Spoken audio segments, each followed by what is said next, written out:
Hello everyone, welcome again to my channel. तो आज हम क्वांटम नंबर फाइंड आउट करना सीखेंगे। तो सबसे पहले हम देखते हैं कि कितने तरह के क्वांटम नंबर्स होते हैं। Principal quantum number, azimuthal quantum number, magnetic quantum number and spin quantum number. तो they are 4 types of quantum number.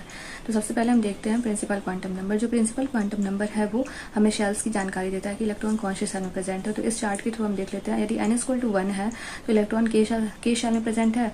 यदि n=2 है तो इलेक्ट्रॉन l शेल में प्रेजेंट है। यदि n=3 है तो इलेक्ट्रॉन m शेल में प्रेजेंट है। और यदि n=4 है तो इलेक्ट्रॉन जो है वो n शेल में प्रेजेंट है। ठीक वैसे ही जो एजीमुथल क्वांटम नंबर होता है वो सब सेल्स की जानकारी देता है।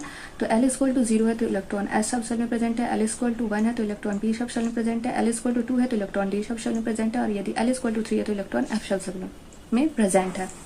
मैग्नेटिक क्वांटम नंबर है वो कि ऑर्बिटल की जानकारी देता है। तो यदि यदि l=0 है तो m की वैल्यू जो होगी वो 0 होगी। यदि l=1 है तो m की वैल्यू -1 से +1 तक होगी। यदि l की वैल्यू 2 है तो m की वैल्यू -2 से लेकर +2 तक होगी। यदि l की वैल्यू 3 है तो m की वैल्यू -3 से लेकर +3 तक होगी। और स्पिन क्वांटम नंबर है वो हमें बताता है कि जो इलेक्ट्रॉन है उसका डायरेक्शन क्या है, क्लॉकवाइज है या एंटी क्लॉकवाइज है। यदि क्लॉकवाइज होगा तो +½ होगा वैल्यू, और यदि एंटी क्लॉकवाइज होगा तो -½ वैल्यू होगी। तो अब हम इस एग्जाम्पल के थ्रू इसको समझ लेते हैं। तो यहाँ पे आप देखिए 2p4 है। 2p4 के लिए n की वैल्यू क्या होगी, n की वैल्यू 2 होगी। तो 2 हम लिख लेते हैं। और p शब्द शेल दिया है तो p शब्द शेल के लिए l की वैल्यू क्या होती है, 1 होती है। और यदि l=1 है तो m की वैल्यू क्या होगी, -1 से लेकर के +1 तक वैल्यू होगी।